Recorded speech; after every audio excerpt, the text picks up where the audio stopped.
MHA just went all out. The most popular character in the entire series is back from the dead.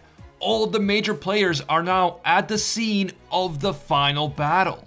The entire world is watching, and then those twists. A twist at the beginning of the chapter and a twist at the end of the chapter. This was crazy, so let's get into it. You guys know how this works. If you enjoy my MHA videos and you want to see more in the future, leave a quick like and comment right now for that YouTube algorithm. And if you want to help this channel attain QUIRK singularity by hitting 2 million subscribers, do me a big favor and subscribe. Right now, we are so close. Finally, this video will of course contain MHA manga spoilers, so please proceed with caution. You have been warned.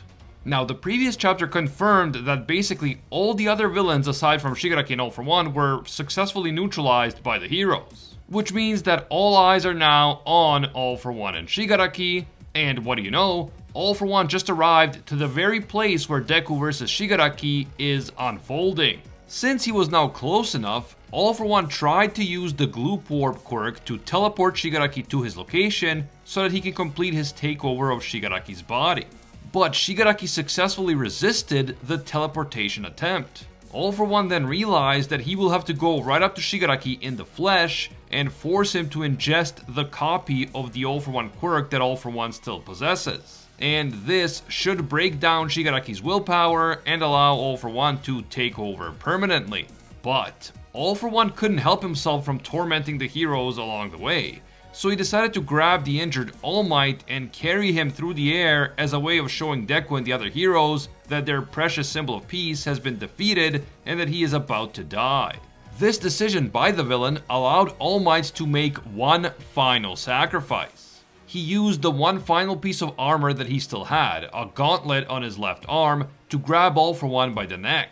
He then initiated the process of self-destructing the gauntlet in an attempt to cause an explosion that will kill All For One. Even if All For One can recover from this injury, he will likely be the age of a kindergartner after he regenerates, which means that he will no longer be a threat to the heroes.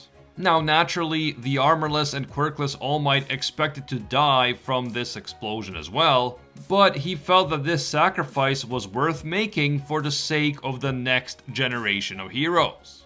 At the end of the last chapter, it was hard to imagine that All Might could survive an explosion of this kind at such close range. And so we all began saying our goodbyes to the legendary heroes. Even Deku started to cry as he realized that All Might is about to die, and yet he couldn't go and help his mentor because Shigaraki promised that if Deku leaves him to help All Might, he will go back to UA and murder all of Deku's friends who were still there. The latest chapter is called The End of an Era and ... and it starts off with a young All Might reading the Anpanman manga with his mother. Little Toshinori appears to be only like 5 years old at this point, and he looks like an extremely happy child. That is kind of the point, because All Might says that his childhood was very normal and that he doesn't have a proper hero origin story. Meaning that he doesn't have a tragic backstory that can explain exactly why he became the hero he is today. That said though, after meeting Nana, a high school-aged Toshinori did say that his parents were killed. So clearly he did have some tragic moments in his childhood. Now, maybe his parents weren't killed by villains and died some other way, or maybe he just meant that his early childhood was normal, but then later some tragic stuff did happen. Either way, All Might believes that the path he chose along the way was very important, and it led him to becoming the man that he is today. P.S. Yes, his mom was hot, and I couldn't live with myself if I didn't bring that up, so drop a like for All Might's hot mom right now. Back in the present, we learned that the ending of the previous chapter was a bit misleading. In that final panel, it seemed like the explosion All Might activated through his gauntlet was inevitable, and that this was basically it for All Might. However, it turns out that just before the explosion happened, a bunch of spikes emerged from All For One's body, and they tore through both All Might's arm and the gauntlet itself. Because these spikes then destroyed the gauntlet's mechanisms, it failed to self-destruct, and so the explosion did not happen. This means that both All Might and All For One are in fact still alive, although All Might is still extremely injured and now his left arm is useless because it was stabbed clean through by multiple spikes. He is now basically at All For One's mercy, and that in itself is extremely bad, but it gets even worse. It turns out that All For One did succeed in stealing Stain's quirk, and he proceeds to lick some of All Might's blood, which activates Stain's quirk and completely paralyzes All Might. As All For One's face morphs into an extremely wide, Stain-like grin, potentially as some sort of side effect of Stain's quirk, the villain explains that he knows how dangerous a wounded hero can be. So, he wasn't about to take any chances. Yes, he did leave All Might alive for now, but he took precautions, and so All Might's attempt to get one over on All For One, even at the cost of his own life, was a failure. All Might is now severely injured, armorless, quirkless, and completely paralyzed, so now he can only be a helpless spectator of All For One's master plan in action. Say what you will about All For One, but he is definitely a truly devious villain, and unlike so many cliché villains in anime and manga, All For One does not underestimate his opponents, which is something I appreciate. Side note, but All For One's face with that wide, unnatural grin is clearly a reference to the Joker from The Dark Knight, so yeah, Horikoshi is added again with the references. Meanwhile, Gentle is out there still using his quirk to keep the UA from floating, and he is of course still being powered up by La Brava. Now that the Twice clones have disappeared, the UA is able to float on its own, so Gentle decides to leave the UA and try to help All Might. However, before that can happen, All For One just casually shoots a laser attack at the floating building, crippling its flotation systems and forcing Gentle to stay at his post. The Jet Squadron that fought with Star and Stripe also joins the fight, and they try to attack All For One and help All Might. They want to honor Star's memory by protecting her idol and greatest role model, but unfortunately, even with futuristic fighter jets under their command, the squadron is helpless against All For One. He easily annihilates all of them and sends them crashing to the ground.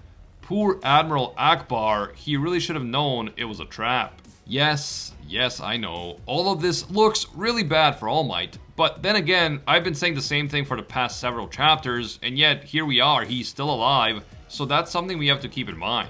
That said, Tsukauchi, Deku, and many people throughout the world who are watching the fight are increasingly concerned and desperate as they witness what looks to be the complete and utter defeat of the Symbol of Peace. Melissa, Gran Torino, and a bunch of others are also watching, and you can literally see the pain on their faces. At this point, All For One is holding a helpless and paralyzed All Might over his head as Deku and Tsukauchi and the others cry and pray and scream, "Someone, someone please help All Might, someone." And then, at the very end of the chapter, we see that someone emerging from the smoke that rises from the floating UA.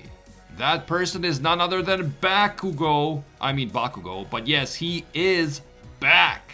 He still looks pretty bloodied and quite injured, but he is standing on his feet, and he is still holding his All Might hero card that he and Deku first got as kids all those years ago.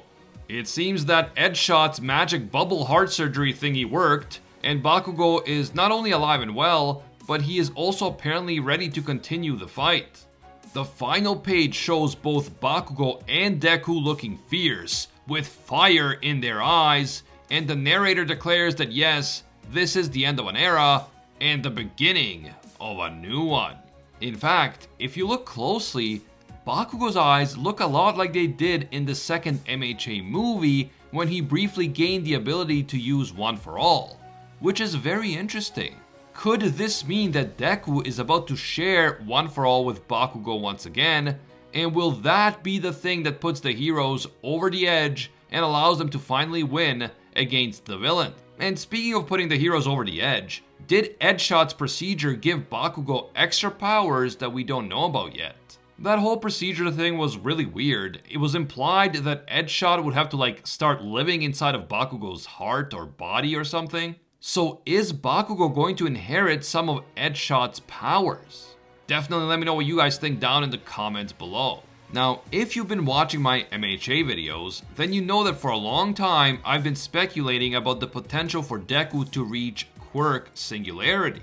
and for One For All to evolve even further during the final battle against Shigaraki. I even did a video where I talked about Deku potentially unlocking a secret 8th quirk, and I thought that this quirk might be a sort of One For All singularity, where all the different quirks within One For All merge into one single super quirk.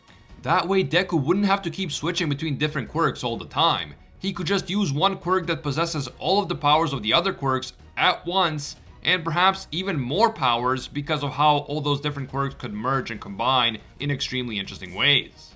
But now, seeing Bakugo's eyes looking like they did in the second movie, I started wondering if Deku's secret 8th quirk could be something else.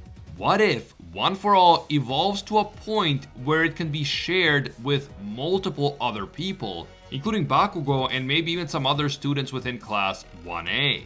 And what if that is how the heroes ultimately end up beating Shigaraki? Through some insane One For All powered teamwork.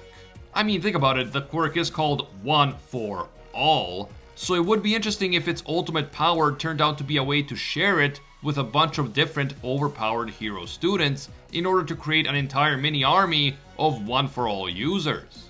This would definitely be a great way to bring home the message that All Might has been pushing for so many chapters. The idea that he believes in all of his students, not just Deku, that he believes all of them will be the new symbols of peace, that he believes all of them will become the greatest heroes. And that is why he went out of his way to pay tribute to all of their quirks with his armor. What do you guys think? Will the final battle end with Deku, the One, awakening the power to share his quirk with all?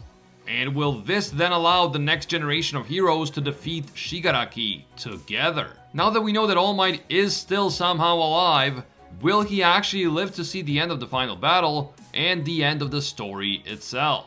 Let me know down below. We need to get a good conversation going. How do you feel about Bakugo's return and what's next in the story? If you're looking for a refresher about all the different Class 1A quirks and their powers, I made an entire video about that very topic. Link on screen and in the description. If you enjoyed this MHA video and you want to see more in the future, leave a quick like to let me know. And if you want to help us attain quirk singularity on this channel by hitting 2 million subscribers, do me a big favor and subscribe right now. We are so close.